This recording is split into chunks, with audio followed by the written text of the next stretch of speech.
why you look so sad? It's not so bad. It's a nicer place. Ah, shut up your face. That's my mama. So we're now fed up with all these stupid names that we have to come up with every week for this feature. It's gotten so bad that we've decided to kill the show. And for my very last Italian farewell, as we're calling it this week, I've been playing the N64's WWF No Mercy. So this week I've been playing probably one of my most fondly remembered N64 games. I think I used to play this game more than any other on the system.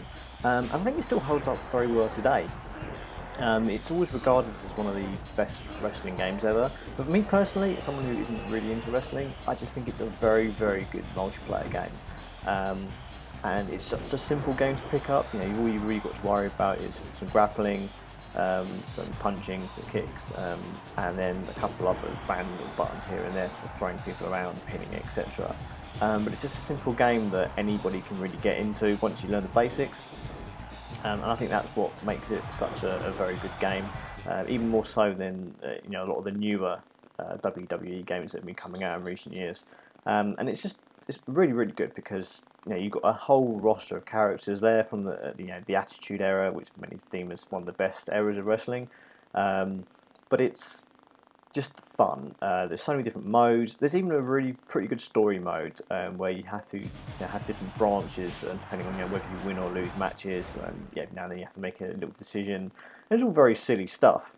But it's makes it a bit more interesting than just having a normal one-player match where you're just fighting other wrestlers.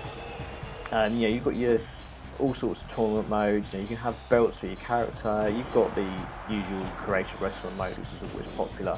And there's just so much choice in what you do and how you play this game. It's such a robust game engine that it works so very well, and I think that's why this is easily one of the best multiplayer games around, and one of the best wrestling games around.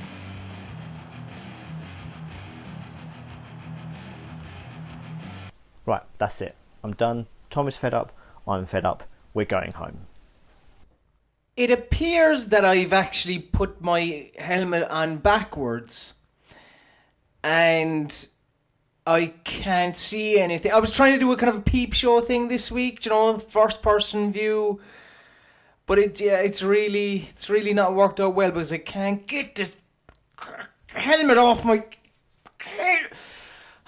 Anyway, look, this week I've mostly been playing Shovel Knight.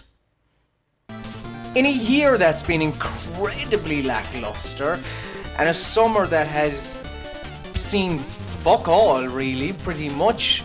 The biggest game of the past while is a game from last year. However, that's where Shovel Knight comes in, because that's been a bit of a glimmer of hope over this past while. Shovel Knight has gotten rave reviews pretty much across the board. And I was a bit sceptical going in because I was just thinking, what's so special about Shovel Knight? Granted, in my own personal view, when you stack it up against other 2D platformers of the last number of years, just take Guacamelee last year. I do think Guacamelee is superior. I absolutely adore that game. However, Shovel Knight is fantastic. It's fantastic for a number of reasons. First of all, look, if you're into the whole pixel art thing, there you go. Enough said on that. Because it's kind of like a mix between 8 and 16-bit art. It's neither one or the other. It just kind of takes little bits and pieces from both. And there's your art of Shovel Knight. Now, the music also is from a bygone era, from your kind of your NES-style chiptune music. It's fantastic. But for me, the gameplay is just brilliant here. It's incredibly tight. It's tight as fuck as a 2D platformer, where you effectively, in terms of the basic controls, you can just swing your shovel and jump, and that's kind of it. Now, as you go along, you kind of get access to a number of different items that one can make you invulnerable to attacks. Another where you can shoot fireballs, stuff like that. You get stuff as you kind of gradually go through the game itself. But each different level is so drastically different, and it's a real learning curve. Like, this game is incredibly hard. It's really, really hard. But not to the point of annoyance for the most part. There were a couple of occasions, alright, where it was starting to piss me off a little bit. But as you enter each new level, you kind of do realise that there will be a whole host of new enemies, and they will act quite differently to the enemies that you faced in a previous level. And that's a common thread throughout the entirety of Shovel Knight, basically. Just a really, really fun game.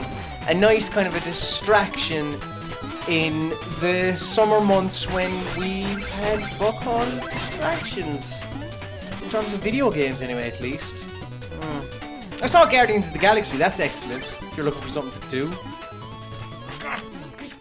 Fucking helmet! I was trying to do a funny skit with a helmet on my head and it struck on my fucking... It's not coming off. Shovel Knight's very good. If you want to play it, do. And that was my Spanish telegram, or Ecuadorian parcel, or Antarctic fucking messenger bird. What are we name the show. Give the show a new name. Just so Adam Cook had fucking stupid names. Hello, this week I've mostly been playing on the old PlayStation 4, Wolfenstein The New Order. I feel like everyone's been saying this, but Wolfenstein The New Order is bloody brilliant. The one thing I didn't expect to be sat here talking to you about is the stealth in Wolfenstein The New Order, because I'm not particularly a big fan of stealth in games, especially first-person games. Like a game like Dishonored or Thief on the new systems never really appealed to me, but for some reason the stealth in The New Order is incredibly satisfying. I don't know why. I mean, there may be the idea that, you know, if you take out the commander, you sort of cut their legs off a bit. I don't know really what it is, but there's something about the stealth in The New Order that is incredibly satisfying. But apart from that, it's also kind of a fantastic shooter. I really adore the fact that there's no multiplayer. They've just gone, you know what, we're going to make a single-player shooter, and it's going to be story-driven, and that's it. And you know what? Of all the games to do that, I'd never have believed Wolfenstein would pull it off. But it does seem that they really have. I know what he did. I don't give a fuck. I'm not drawing a mustache on. No. It's not. No. Just. Look, I'm not being funny.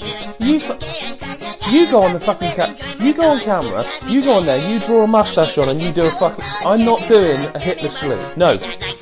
I'm not. I'm just fucking not. I'm not doing it. Sorry. Now, I mean, I've not completed the game yet. I don't think I'm anywhere near finishing it, but so far it's absolutely excellent. There's a terrific scene on a train, which is really good. And for a game like Wolfenstein, I can't believe I'm talking about the story. It's a little bit strange. There's some weird ups and downs in the story that don't entirely mesh well together. You know, it's from one extreme to the other. But yeah, like, this is really good. I don't know what it plays like on PS3 and 360, but I'm playing on PS4 and it's fabulous. And also sexy ladies. Yeah. Yeah. What? I said I'm not doing it. Jesus, you people.